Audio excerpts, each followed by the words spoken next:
So, Stefanie, do we know what the mission will be of the Russian delegation going there? Well, they'll certainly be discussing Syria. I think they will be discussing that surprising evacuation of the white helmets that Israel undertook at the request of the Americans, of the Canadians and others. We've had the Syrian government come out today and condemn it. So it's not clear, very loud plane in the sky now. It's not clear whether the Russians were informed of it or not. We would assume so, but it's not clear. And of course, they will be discussing Syria. Why? You can hear the jet there. Oh, there you go. See, they've just, Samid, to the right.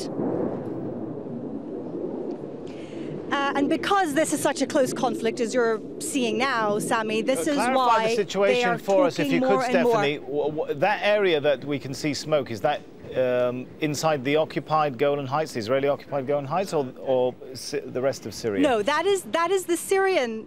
That is the Syrian side, but it's incredibly close to the fence. I mean, I can see the fence. You can probably see it, and it's very close to those tents in front. That is the Syrian side, Sami, but it shows you just how close it is. I'm not, Sami, can you see the fence? There's probably a fence. Yes, you can see the fence in your shot. That is the line, Sami, between the Israeli-occupied Golan Heights and the Syrian side. And of course, Israel's main concern here is not about the conflict, it's about Iran and about Iranian forces. Right, bear with me for a second then, Stefanie. One assumes, would that be a I don't want to say Syrian jet, but a pro-regime jet, Syria or Russia bombing some positions by the Syrian opposition? Is that basically what we're looking at? Yes, you're looking at, I can't tell you whose jet it is, but certainly either a Syrian regime jet or a Russian jet. And this has been going out for the last couple of hours intensely, Sami, in front of us and also to the other side of the other area.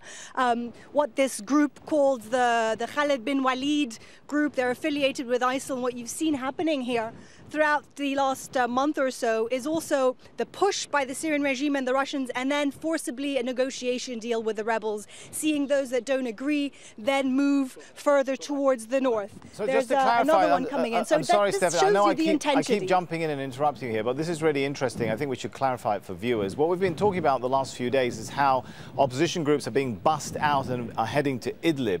Then clearly there are still some armed groups left, Syrian opposition armed groups left in the southwest. Can you clarify a little bit who's left and what the strategy is? Yes, I was just mentioning the Khalid bin Walid brigade, who are affiliated with ISIL. These are the ones in this pocket. There is no negotiation deal being offered to them at the moment. The rest of the deals have been with other rebel groups along this border. The most recent one in Quneitra, this is a little further north of where we are. Those buses even today still leaving, and these are the rebels and their families who do not agree to any form of, and there's another one actually, let me, Samid, to the right. So yes, either Russian or Syrian jet, Sami, no negotiations here.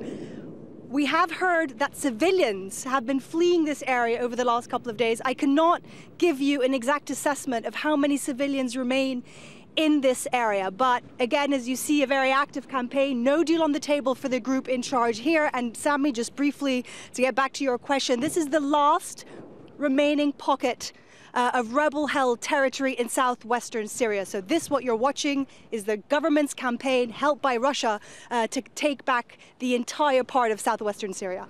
Thanks for bearing with us, Steph, on that. I mean, I think it gives viewers a really good look at a live war going on and what it means to have that sort of conflict in such a sensitive area with clearly some civilians still left in there.